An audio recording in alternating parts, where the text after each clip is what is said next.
The Greater Toronto and Hamilton area is seeing a surge in violent crimes. Homicides, shootings, and carjackings are all up.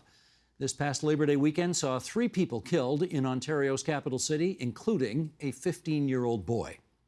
Jason Miller, crime reporter with the Toronto Star, joins us now to help us understand these very troubling events. First time on the program, we welcome you here, and we are looking forward to your helping us understand that when the Toronto police say that they are shocked by what's been going on, I assume it takes a lot to shock a Toronto police officer. So what's going on?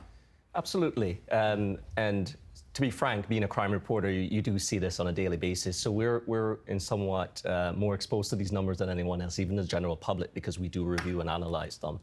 And what we've seen in the last several years has been startling in terms of the spike in certain types of violent crimes, shootings, homicides, and not only that, the type of offenders that we're seeing in terms of suspects younger and younger, and that's becoming more and more troubling. And I think that's where you see police, the top brass, stepping out in front of this in York Region and in Toronto, doing some press conferences to address these issues because they know the public is becoming very concerned. Okay, Jason, I know this is a daily thing for you because this is your beat, but are you shocked at what you're seeing right now? This is more than normal. Definitely some alarming trends. And as I mentioned before, the number of young people you've seen, the increasing numbers of 15, 17, 16-year-olds who are being charged with things like carjackings. And we're not just talking about, when we say carjacking, we're talking with weapons, violent thefts. And you look at the number, look at this weekend, a 15-year-old being killed. And so you look at situations just up there in Vaughan where a 2-year-old was killed alongside its mom inside a home where you're supposed to be the most safe. And so you've seen some very startling incidents this year and startling violent crimes. And I think we all have to take time to take stock of this and really see where we're heading as a community and see how we can address these issues. You mentioned Vaughan. Vaughan is in York Region, so I'll pick up there. York Regional Police released some statistics which included, here we go, 64 carjackings so far this year. That's a 106% increase from last year. 15 homicides in York Region. That's not the York Region of the past that I know.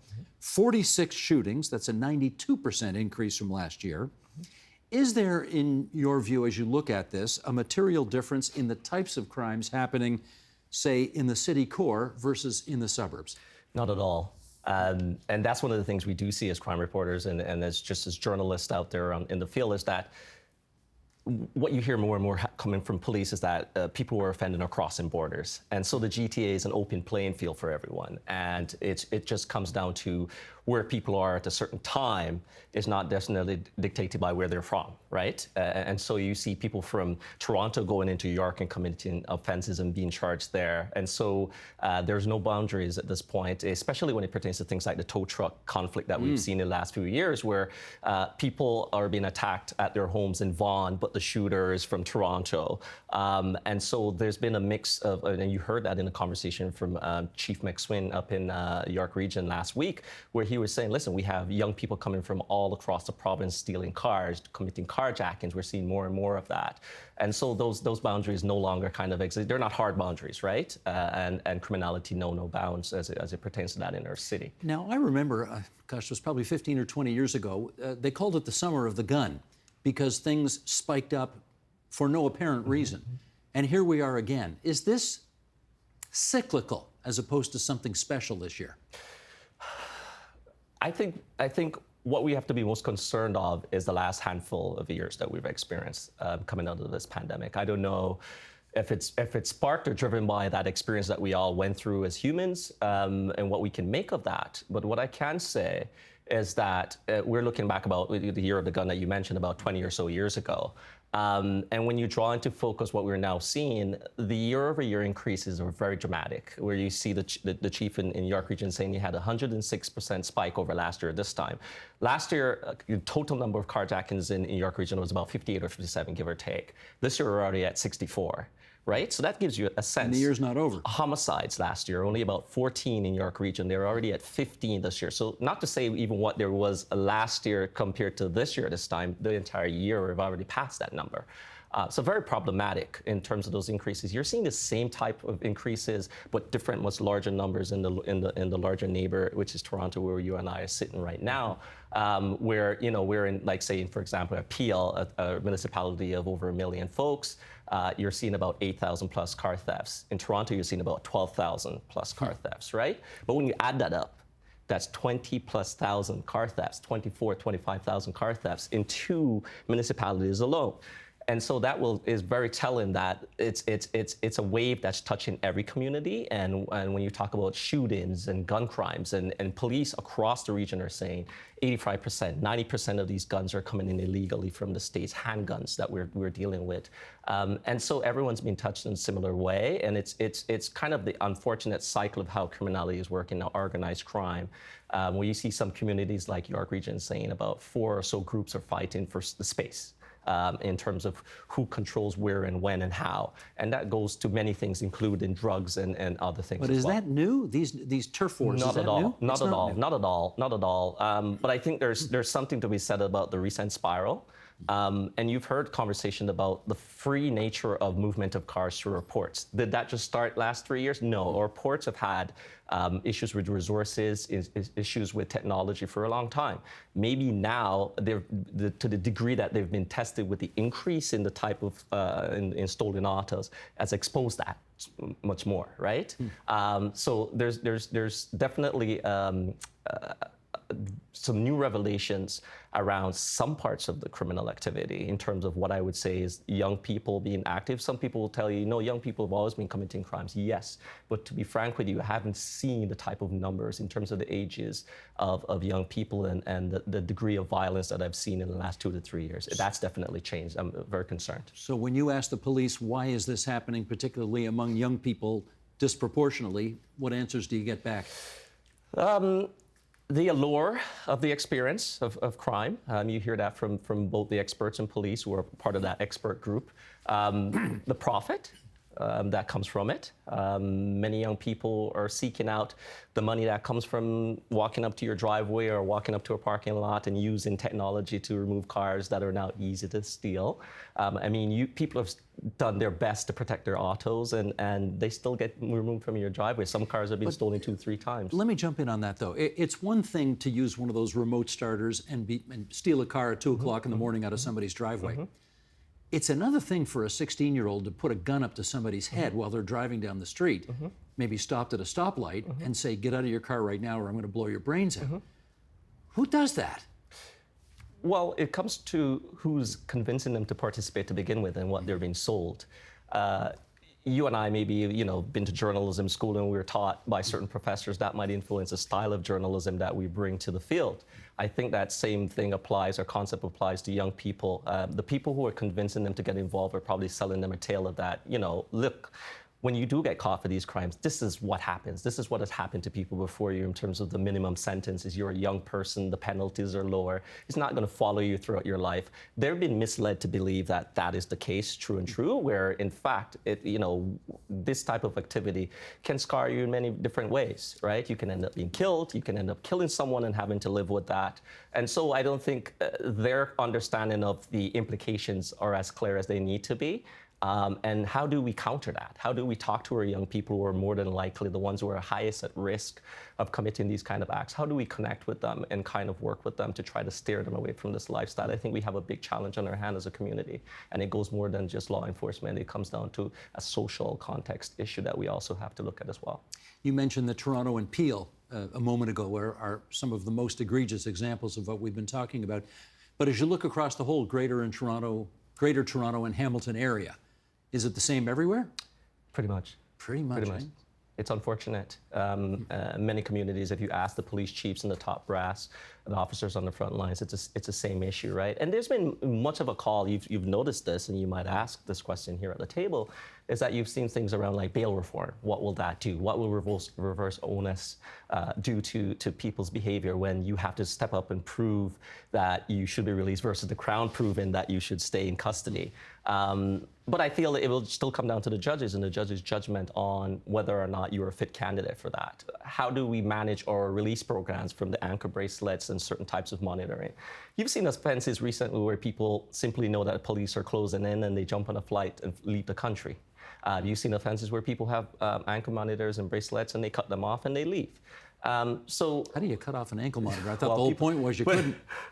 People do. And there's been cases of people that have been charged for serious offenses here who are, parts unknown. And so our system isn't perfect, and it needs a shakeup. And we need to form solutions here. And I think many of these issues are deeper than we might observe just from the surface. And the organized crime players are getting really adept at kind of like flexing and changing according to the times, where they might allocate some of their attention to certain types of crimes to profit from that for some time. And once police jam into that area and try to snuff them out, they switch the agenda to something else. You've seen that with auto thefts. Where did this spiral come from? Where we went from a couple thousand thefts to now Ontario exceeding 30,000+ thefts in total. I think I was at the Auto Summit, and that was kind of the number, somewhere nearing 40,000 cars stolen in our community. So organized crime is becoming very smart to the issues. They're right there with us, and that's the unfortunate truth. I'll pick up on the we've talked about auto, but you also mentioned bail here, so let me pick up on both. You said we need new solutions. One of the solutions that Doug Ford, the Premier, thinks he's brought forward is he's appointed a new minister, the guy from Brampton, Graham McGregor, who is in charge of auto theft and bail reform. Now, I see you smiling already. Does that mean that people are not holding out much hope that this is going to create any ripples out there, or what? No instant solutions. Look at the tow truck industry. That's another, I'm just going to jam that as a sidebar because I think it fits. Where you look at, they've changed regulation. They say, listen, you have to get a criminal record background check. You have to do all of these tests and so forth to now get certified. There's many people in the industry whose livelihood has been cut off because it's going to affect those, right? You have people who might have offenses from the past who are now being told that they no longer qualify. There's all of these things. So there's ripple effects of everything we do, both negative and positive, right? So while it might weed out bad actors that we need to clamp down on, it's also going to affect men and women out there who need to drive tow trucks to earn a living, who might have some form of a troubling past, but haven't been involved in any activity for a long time, and now they're facing the wave of change, right?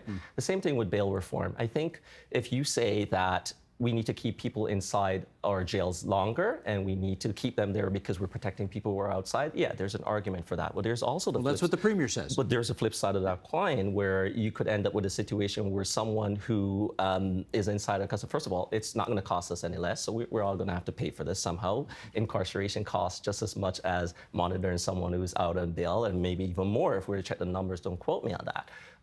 But where we go and look at this and say it is the solution, there's, as Chief of Appeal always says, we just cannot see it as a panacea for this problem. Bail reform will not fix our problems. It might cause an ebb of the flow of violence, where some people might consider before they do certain things because they know that it will be harder for them to be released. But I think some of the people who are stone cold hard criminals will continue to commit these crimes. Well, I've seen this Graham McGregor, the new minister for auto theft and bail reform. I've seen him give speeches in which he says, you watch out, we're coming for you. Now, does the street think that this guy's legit, or is more bark and not too much bite? I would say the streets don't even know who that guy is. The people who know who that person is are the people who might vote, or the people who pay attention, like yourself and me. Outside of that, activities on the ground level in terms of operations and people, what did we see last week coming out of the York region? Increases. What does that tell us? The bad actors, the people who carry out this kind of activity aren't paying attention. If anything, they're activated and escalated. Okay, in our last couple of minutes here, when I talk to people about this kind of thing, I hear people say it's post-COVID malaise, it's economy, which is tough for too many people, it's social media, which puts all of these issues on steroids and jacks people up. How accurate is all of that from your travels? It's all in the bag, isn't it? I think it all plays. We cannot discount any of those things that you mentioned. I think they all have a role to play. We've heard of young people seeing things and wanting to be a part of it and joining groups where they feel they belong because of that social atmosphere. You've seen situations where the hardships that you and I and many of us in this room and across this country faced during the COVID pandemic have left some ripple effects, some scars there, and some people are trying to recover from that, both financially and socially in many respects. So I think when we sit down and we start looking at the issues, that we could sit in a hot button room and just keep listing them. They're there. And I think as a community, we do know what some of these are. And the problem is that from a government perspective, there's no quick fix. They have tried with many legislative changes, from the tow truck legislation to bail reform legislation, and those are coming down the pipeline. And I did ask the chief, have you seen the effects of this on the front line? And he said, listen, we welcome them. They're coming on board, but we're still seeing these increases. That's Jason Miller. He's the crime reporter for the Toronto Star for his first, but surely not his last appearance here on The Agenda. Jason, thanks for your time. Thanks for having me.